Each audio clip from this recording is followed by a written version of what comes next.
The stars looked the same as they always had, but Commander Zethka knew something was different about this mission. His ship, the Starwind, moved slowly through the dark space toward a small yellow star. The crew around him worked at their stations, checking instruments and reading data from their screens. "Commander, we are getting close to the target system," said Lieutenant Kethel from his position at the science station. His 6 arms moved quickly over the controls as he spoke. "Third planet from the star shows signs of life." Zethka nodded his large head. His people, the Vorthans, had been exploring space for thousands of years. They had found many worlds with life, but most were simple creatures. Plants, small animals, nothing that could think or build cities. This mission felt different. "Kind of life?" Zethka asked. "The scan shows cities, Commander. Big ones. And we are picking up radio signals from the planet. Someone down there is talking to each other." The other crew members looked up from their work. Finding a species that could build cities and use radio was rare. Most life in the galaxy was simple. The few thinking species they had found were peaceful and happy to join the Galactic Council. "Are they trying to contact us?" asked Dr. Nixera. She was the ship's mind doctor, someone who studied how different species thought and felt. Her people, the ethereals, looked like clouds of gas in special suits. "No, Commander," Cthulhu answered. "They are just talking to each other. They do not seem to know we are here." Gathka walked to the big window at the front of the ship. The blue and green planet was getting bigger as they got closer. It looked beautiful, with white clouds and vast oceans. It reminded him of his own homeworld. "What do we know about them?" he asked. Cthulhu checked his screens again. "The species calls themselves humans. They live on the planet they call Earth. They have been using radio for about 100 of their years. They seem to be smart, but Commander, there is something strange about them." "Strange how?" "They're always fighting each other. Our computers have been listening to their radio signals for days now. They talk about wars all the time. Big wars, small wars, wars that happened long ago, and wars that might happen tomorrow." Dr. Nixara moved closer to hear better. "Fighting is normal for young species. Most grow out of it when they learn to work together." "This is different," Cthulhu said. "They have weapons that can destroy their whole planet. We heard them talking about something called nuclear bombs. These weapons are so powerful they can kill millions of their own people at once." The crew became quiet. Even the most warlike species in the galaxy did not build weapons that could destroy their own world. The Krillian Empire was known for loving battle, but they were careful not to destroy the planets they wanted to conquer. "Are you sure about this?" Zethka asked. "Yes, Commander. And there is more. They have something called chemical weapons that can kill with poison gas. They have biological weapons that use diseases to kill their enemies. We have never seen anything like this before." Zethka felt a cold feeling in his stomach. In all his years of exploring space, he had never found a species that seemed so dangerous to itself. "Maybe they are just young," Dr. Nixara said.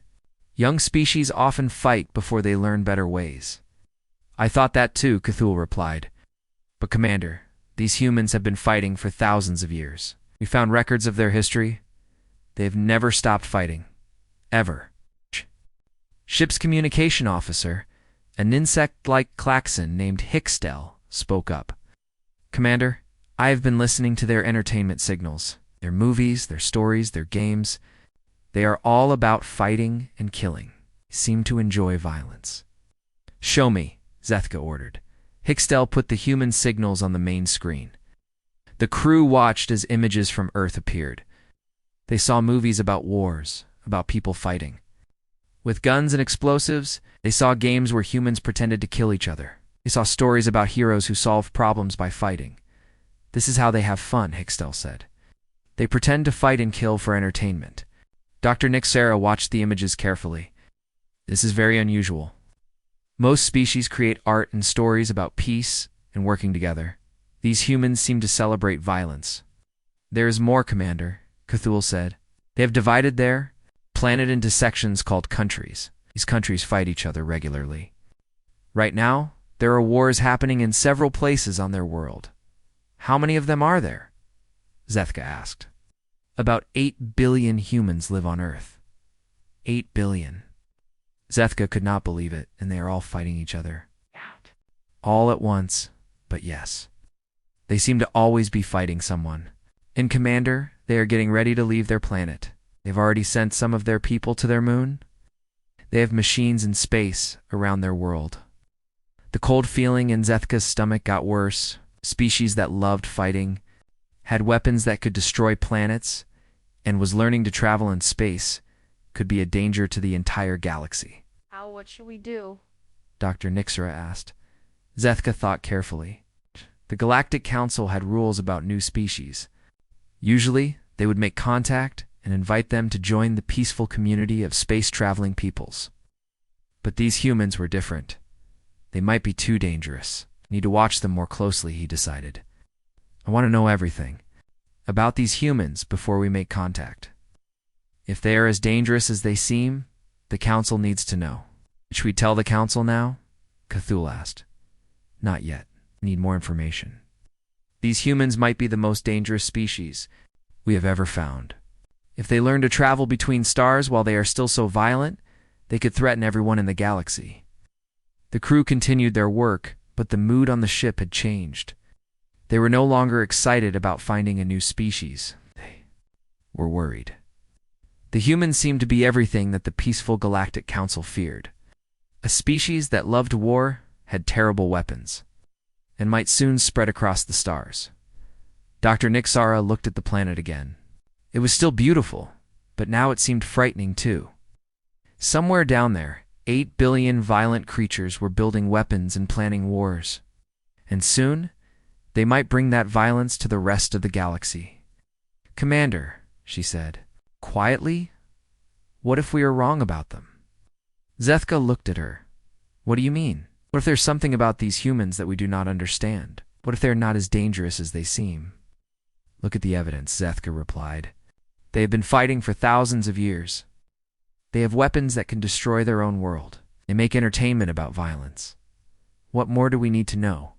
Dr. Nixera did not answer, but she continued to watch the planet.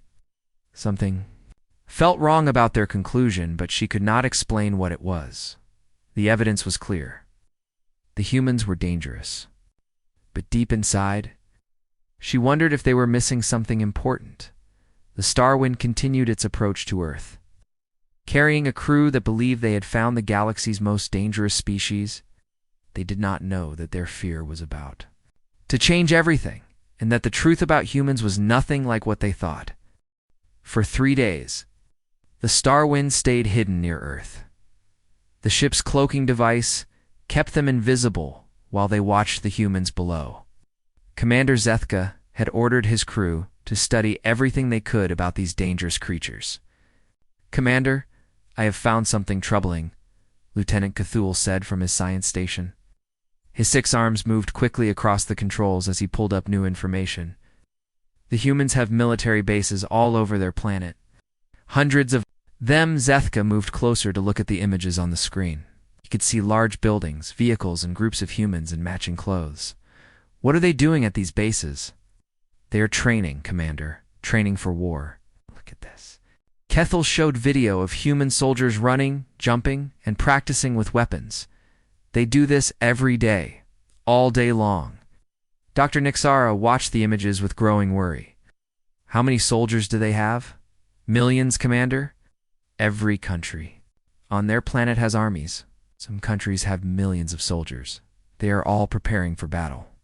Hicksdell, the communication officer, added more bad news. Commander, I have been listening to their military radio signals. They are always talking about threats and enemies. They seem to think everyone wants to attack them. Maybe someone does. Want to attack them? Zethka said. With so many armies, they must be planning to attack each other. That is what I think too, Cthulhu agreed. But Commander, there is something else. They're not just training their soldiers. They're training their children too. The crew turned to look at him. Children? Dr. Nixer asked. Yes. Watch this. Cthulhu put new images on the screen. The crew saw young humans, some very small, engaged in what looked like combat training. They were hitting each other with their hands and feet, throwing each other to the ground and fighting with sticks. They start training their warriors when they are babies. Cthulhu explained. These combat schools are everywhere on their planet. The young humans seemed to enjoy the fighting. Zethka felt sick. Even the most warlike species in the galaxy did not train their children to fight. Are you sure this is military training? Else could it be? Cthulhu replied. Look how they move. Look how they attack each other.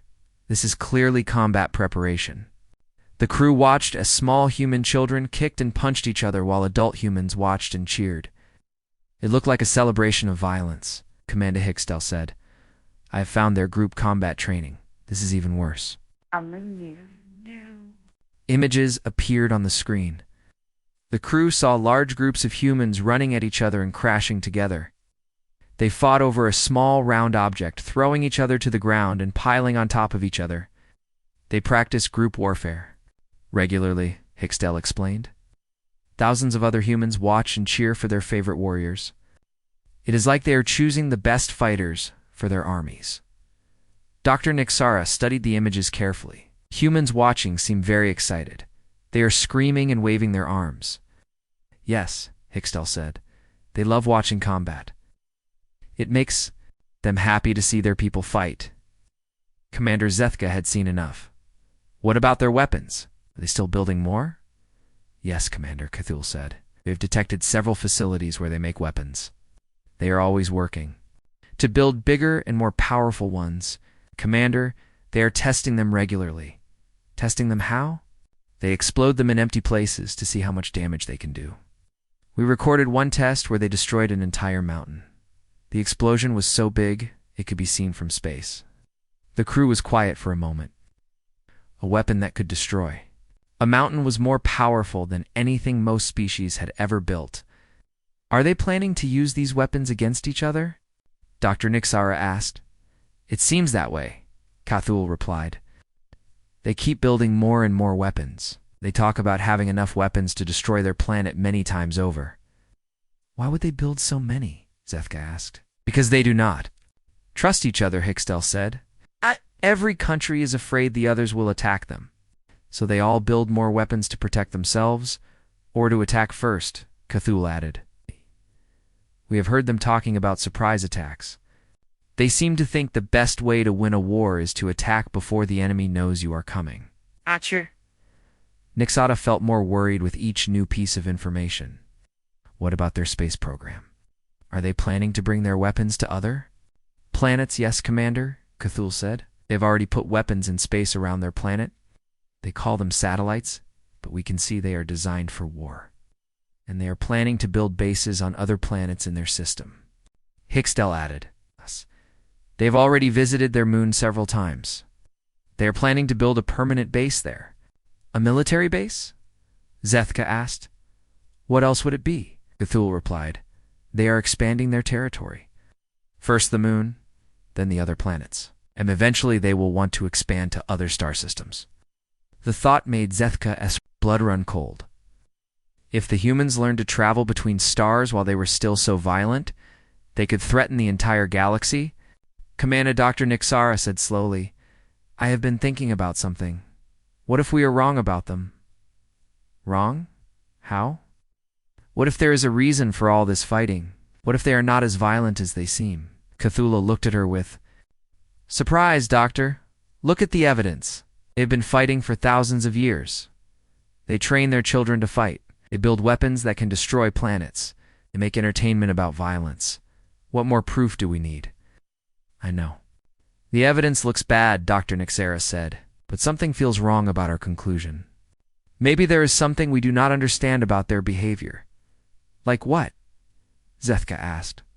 I do not know. But in all my years of studying different species, I have never found one that was completely evil. Every species has reasons for what they do. Maybe the humans have reasons too. Their reason is simple, Cthulhu said. They enjoy fighting. They are a warrior species. Some species love peace, some love knowledge, and some love war. The humans love war. But why? Dr. Nixara asked. Why would any species choose to be violent? Because they are good at it, Hicksdale said. Look how successful they are. In just a few thousand years, they have taken control of their entire planet. They have built cities everywhere. They've even started exploring space. Violence works for them. Commander Zethka made a decision. We have enough information. These humans are the most dangerous species we have ever found. They are violent, they are smart, and they are expanding into space. The Galactic Council needs to know about them immediately. Should we make contact first? Dr. Nixara asked. Absolutely not, Zethka replied. Making contact with a species this dangerous would be suicide. We need to warn the Council and let them decide what to do. What do you think they will do? Cthulhu asked. I do not know. Act. But I hope they act quickly. If the humans develop faster than light travel while they are still so violent, they could destroy the peace we have worked so hard to build. As the crew prepared their report, Dr. Nixara continued to watch the planet below. She could not shake the feeling that they were missing something important about the humans. But the evidence was overwhelming. The humans seemed to be exactly what her crewmates thought they were, a species that loved war, would do anything to win. She just hoped the Galactic Council would know what to do about them. Commander Zethka stood in the communication room of the Starwind, preparing to send the most important message of his career. The holographic projector hummed to life, creating a connection to the Galactic Council chambers thousands of light years away. Within moments, the familiar faces of the council members appeared before him. Commander Zethka said, Hi, Counselor Velthor, a tall being with silver skin and large eyes. We have received your request for an emergency session. What have you discovered? Zethka took a deep breath. Honored council members, I must report that we have found a species unlike any we have encountered before. They call themselves humans, and they may be the most dangerous threat the galaxy has ever faced. The council chamber fell silent. The 12 members looked at each other with concern. In the 2,000 years since the Galactic Council was formed, no species had ever been described as a threat to the entire galaxy. Explain yourself, Commander, said Counselor Memtheta, her voice calm but worried. The humans live on a planet called Earth, in a system they call Sol. There are 8 billion of them, and they have been at war with each other for their entire history. They have never known peace. The council members whispered among themselves. Counselor Thesron, a reptilian being from the warrior planet Kryllia, leaned forward. Many young species fight among themselves. This is not unusual. With respect, Counselor Zethka replied, This is different. The humans have built weapons that can destroy their entire planet. They have nuclear bombs, chemical weapons, and biological weapons. They have enough destructive power to kill every living thing on their world many times over. The whispers in the council chamber grew louder. High Counselor Velthor raised his hand for silence. Are you certain about this, Commander? Yes. Honored Counselor. We have monitored their communications for days. They speak openly about these weapons. They have tested them. They have used them against each other. They continue to build more. Dr. Nixara stepped forward. Honored Council, I am Dr. Nixara, the mission psychologist. I have studied the humans carefully. Their behaviors, unlike anything in our records. They seem to celebrate violence. Their entertainment, their sports, their stories are all about fighting and killing. Show us, commanded Counselor Yixtal, a crystalline being whose body sparkled in the light. Lieutenant. Cthulhu activated the data transmission. Images from Earth appeared in the council chamber. The council members watched human movies about war, human sports that looked like combat training, and human military exercises. As you can see, Zethka continued, the humans train for war, constantly. They start training their children when they are very young. Every nation on their planet has armies. They are always preparing for the next battle. Counselor Thexron studied the images with interest. These humans fight well. Their techniques are advanced, but many species are warriors. What makes them special? They are expanding into space, Zethka answered. They have already established outposts on their moon. They are planning bases on other planets in their system. And they are developing faster than light travel. The council chamber erupted in concerned voices. A species that loved war and had planet-destroying weapons was bad enough. But if they could travel between stars, they could threaten everyone. How long before they achieve interstellar travel? Asked High Counselor Velthor. Our scientists estimate 50 to 100 years, Cathal replied. Maybe less if they focus their efforts on it. Must act quickly, said Counselor Brintel. A floating, jellyfish-like being. If these humans develop star travel while they are still so violent, they could destroy the peace we have built. What do you recommend? Asked the High Counselor. Military action, Counselor Thexron said immediately. We should destroy them before they become a threat. No, Counselor Mentheta protested. We do not destroy entire species. It goes against everything we believe in. Then what do you suggest? Thexron asked. Wait for them to build starships and come after us. We could quarantine their system, suggested Counselor Yixtel. Surround it with automated defense platforms. Keep them trapped on their world until they learn to be peaceful. And if they never learn? Dexron asked. Do we keep them trapped forever? The debate continued for hours. Some council members wanted to destroy the humans before they could become a threat. Others wanted to quarantine them. A few suggested trying to help them become peaceful. Meanwhile, on Earth, something was happening that the aliens had not expected. Lisa Martinez, a communication officer at NASA, was working late in her laboratory when she detected strange energy readings from the outer solar system. Dr. Roberts, she called to her supervisor, you need to see this. Dr. Kevin Roberts walked over to her station. What is it, Lisa? Been tracking unusual energy signatures near Jupiter. They're not natural. Someone or something is out. There, Dr. Roberts looked at the data on her screen. Are you sure this isn't equipment malfunction? I've run every test I can think of, Lisa replied. The signatures are real, and they're moving in patterns that suggest intelligence. You're saying there's an alien ship in our solar system? I'm saying there's something out there that doesn't belong, something that's been watching us. Dr. Roberts felt a chill run down his spine. Have you told anyone else about this? Not yet. I wanted to be sure first. Don't say anything to anyone until we understand what we're dealing with. If there really is an alien ship out there, we need to be very careful about how we handle this. Back in the council chamber, the debate was reaching a conclusion. High Counselor Velthair called for order. We've heard all the arguments. Now we must decide. All in favor of immediate military action against the humans? 3 council members raised their hands. All in favor of quarantine? 5 council members raised their hands. All in favor of diplomatic contact. 4 council members raised their hands. The quarantine proposal has the most support, but not a majority, the High Counselor said. We need more discussion. May I suggest a compromise? Counselor Mentheta said, we send a diplomatic fleet to make contact with the humans. Make sure the fleet is heavily armed and ready for war if the humans prove to be as dangerous as Commander Zethka believes. A diplomatic fleet that can turn into a military fleet if necessary, asked Counselor Yixtel. Exactly. We try peace first, but we are prepared for war if peace fails. The council members considered this proposal. It would satisfy those who wanted to try diplomacy and those who wanted to be ready for battle. All in favor of the compromise proposal? Asked the High Counselor. 9 council members raised their hands. It is decided.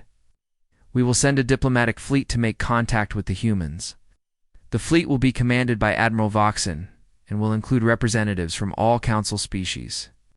But the fleet will also include our most powerful warships, ready to act if the humans prove hostile.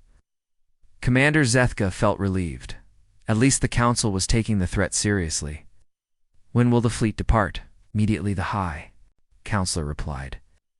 Admiral Voxen will receive his orders within the hour. The fleet will reach Earth in 2 weeks. As the communication ended, Dr. Nixera approached Commander Zethka.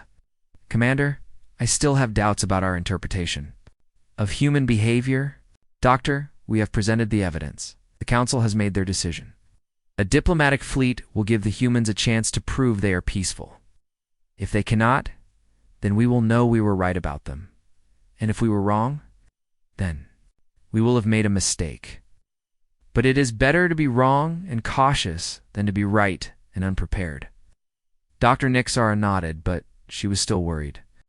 In 2 weeks, the most powerful fleet in galactic history would arrive at Earth. If the humans really were as dangerous as everyone believed, there would be war. If they were not, there might be war anyway because of fear and misunderstanding.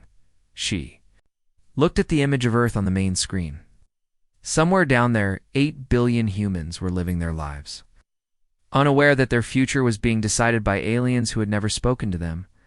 The next 2 weeks would determine the fate of both species. 2 weeks after the council meeting, the largest fleet in galactic history arrived at Earth. 50 massive ships appeared in the sky above the planet, their dark metal hulls blocking out the sun in some places. The ships positioned themselves defensively around Earth, weapons ready, waiting for the humans to attack. Admiral Voxen stood on the bridge of his flagship, the Destiny, watching the blue planet below. His orders were clear: try to make peaceful contact with the humans, but be ready for war if they proved hostile. Given everything he had heard about these creatures, he expected war.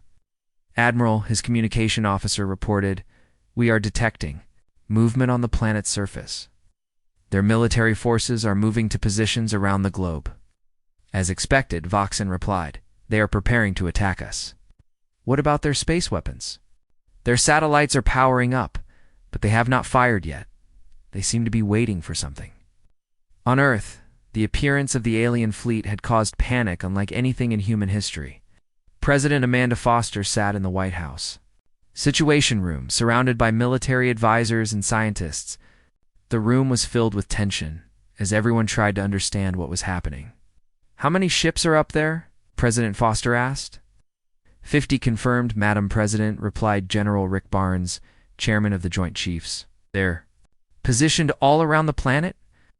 This isn't an exploration mission. This is an invasion fleet." Dr. Kevin Roberts, who had been called to Washington after Lisa Martinez's discovery, spoke up. "Madam President, we don't know that they're here to invade. Maybe they're just being careful. General Barnes shook his head. "You don't bring 50 warships to make friends." "But they haven't attacked yet," Dr. Roberts pointed out. "If they wanted to destroy us, they could have done it already. Those ships are incredibly advanced. They could have wiped us out before we even knew they were there." President Foster looked at the images of the alien fleet on the main screen. "What do our experts think about their technology?" "Far beyond anything we have," admitted Dr. Susan Clark, the linguistics expert, who had been studying the alien signals. "Their ships are at least 1,000 years ahead of our technology. If they want to destroy us, there's nothing we can do to stop them." "Then why haven't they?" the president asked. "Maybe they want something from us first," General Barnes suggested. "Maybe they want us to surrender. Or maybe they want to talk," Dr. Roberts said hopefully. At that moment, the communication systems around the world came alive. Every television, radio, and computer screen displayed the same message. The aliens were trying to communicate. The image that appeared was frightening. Admiral Voxen looked like a nightmare creature to human eyes. His skin was dark and scaly, his eyes were large and black, and his mouth was full of sharp teeth. When he spoke, his voice was deep and threatening. "Humans of Earth," he began. "I am Admiral Voxen of the Galactic Council Fleet. We have come to your world because you represent a threat to the peace of the galaxy." In the Situation Room, everyone held their breath. This was first contact with an alien species, and it was not going well. "Your species has shown itself to be violent and dangerous," the Admiral continued. "You have built weapons that can destroy planets. You have been at war with each other for thousands of years. You are now expanding into space, threatening to bring your violence to other worlds." President Foster felt her heart sink. The aliens thought humans were dangerous. They had come to Earth as enemies, not friends. However, Admiral Voxen said, "The Galactic Council believes in giving all species a chance for peace. We offer you this choice. Surrender your weapons, end your wars, and submit to Council authority. Or face the consequences of your aggression." The message ended, leaving Earth's leaders in stunned silence. The aliens were giving them an ultimatum: surrender or be destroyed. "They think we're monsters," Dr. Roberts said quietly. "Maybe we are," General Barnes replied. "Look at our history. Look at our weapons. Can you blame them for being afraid of us?" "But we're not what they think we are," Dr. Clark protested. "Yes, we fight sometimes, but we also help each other. We save lives. We explore space to learn, not to conquer. We're not the monsters they think we are." President Foster stood up. Then we need to show them who we really are. Dr. Clark, I want you to prepare a response. We're going to try to make them understand. Meanwhile, on the alien flagship, Admiral Voxen waited for the human response. He expected either immediate surrender or a declaration of war. What he got was something he had not expected. It's Admiral Voxen, came a voice from Earth.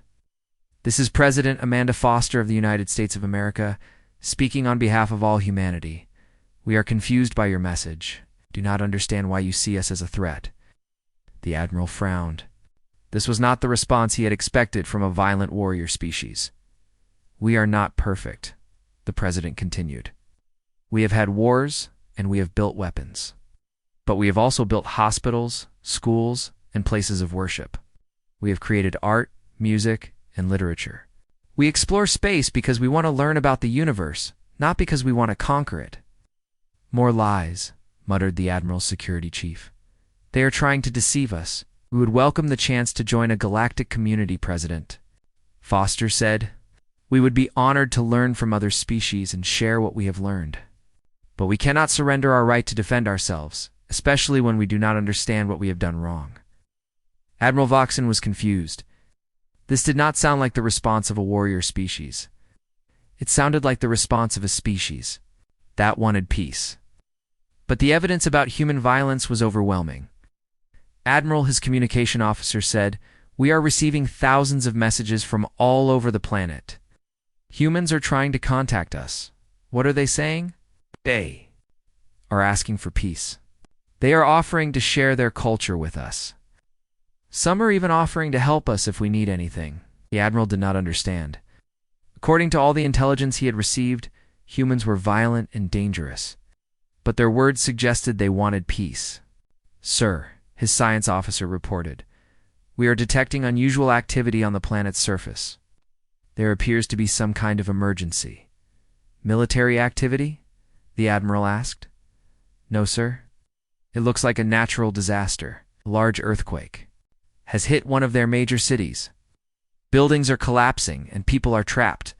The Admiral watched the images from Earth. The city was in ruins and thousands of humans were in danger. This would be a perfect time for him to see how humans really behaved in a crisis.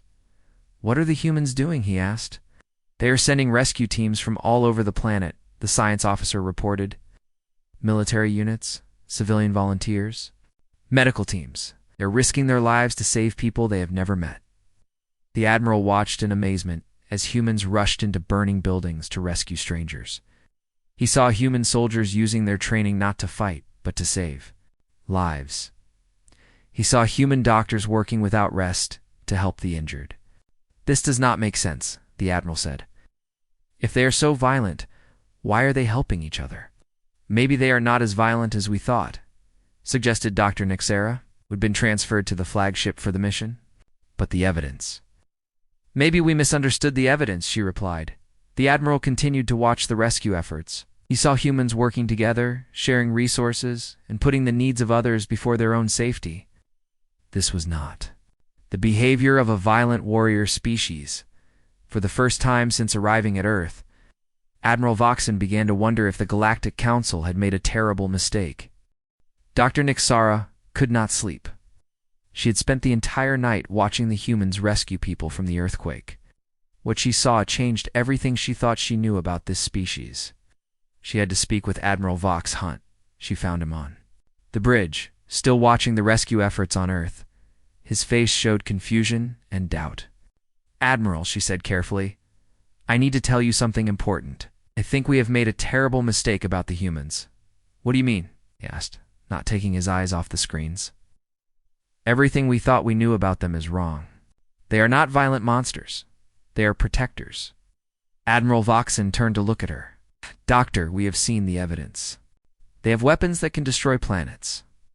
They have been fighting wars for thousands of years. Yes, but look at why they fight, Dr. Nixera said urgently. I have been studying their history all night. They do not fight because they enjoy violence. They fight to protect each other. Explain. Their wars are not about conquest or glory. They fight when someone attacks innocent people. They fight when someone tries to take away their freedom. They fight when someone threatens their families. They do not start wars for fun. They start wars to stop evil. The Admiral was quiet for a moment. What about their weapons? They built those weapons to protect themselves from each other. When one group gets weapons, the others build weapons to stay safe. They're afraid of each other, so they all build bigger weapons. But Admiral, they have never used their most powerful weapons in war.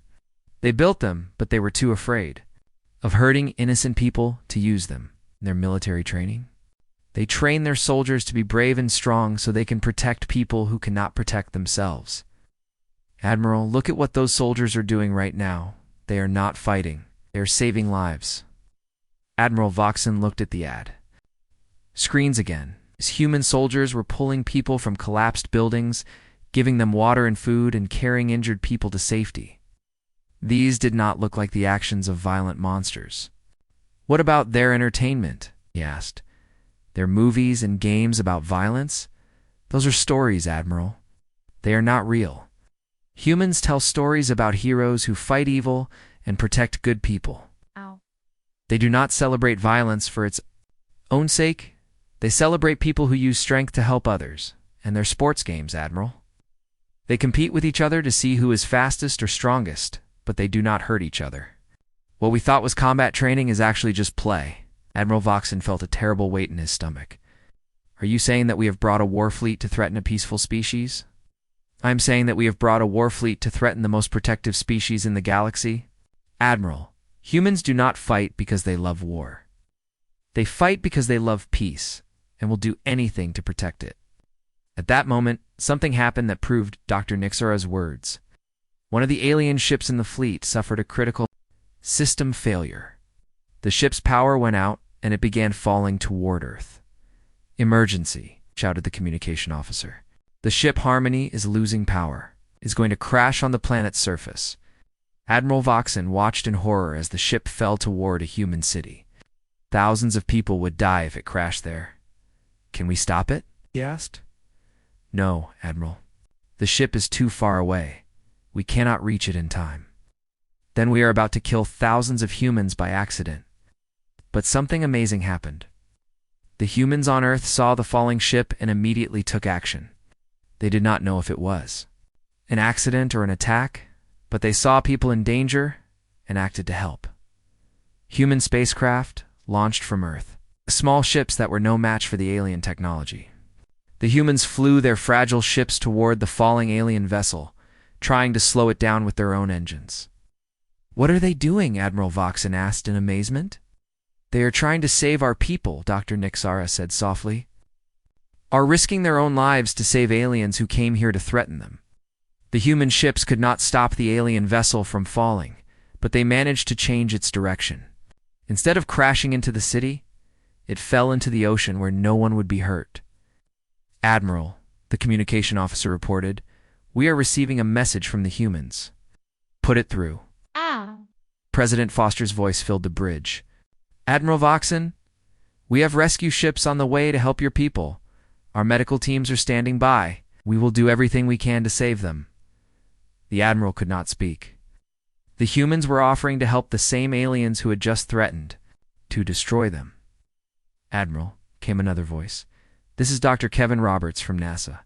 We have detected life signs on your fallen ship. We are sending rescue divers to get your people out of the water. Please do not interfere with our rescue operations. Admiral Voxen watched as human rescuers worked to save alien lives.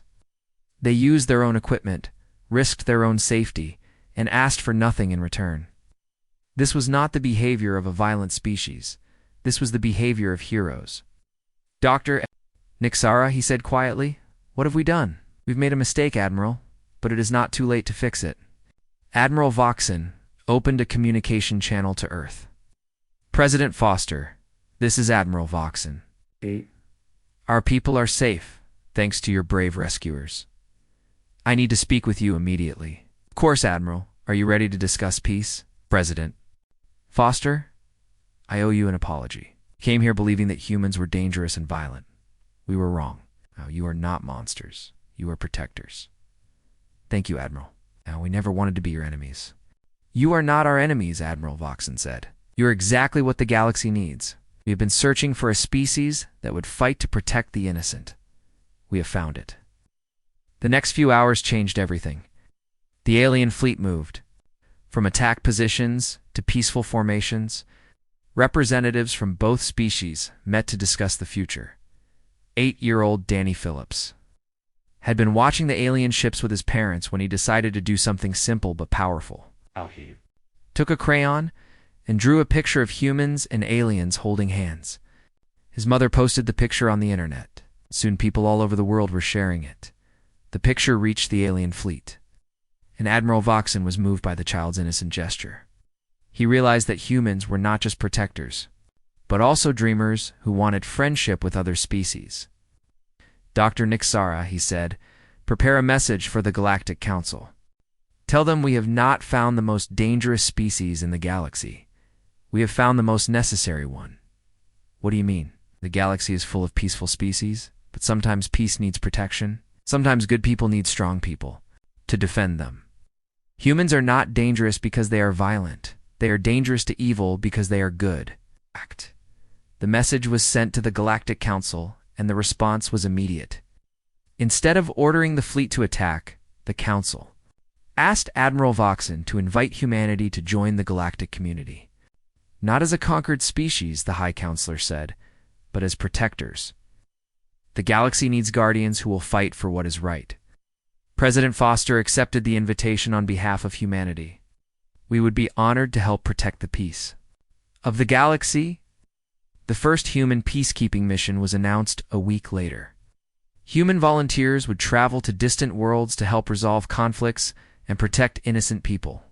It was exactly what humans had always done on Earth, but now they would do it among the stars, as the combined human and alien fleet prepared to leave Earth.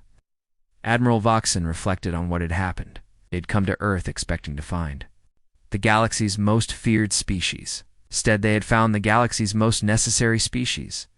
The humans were not dangerous because they loved war. They were dangerous because they loved peace and would fight anyone who threatened it.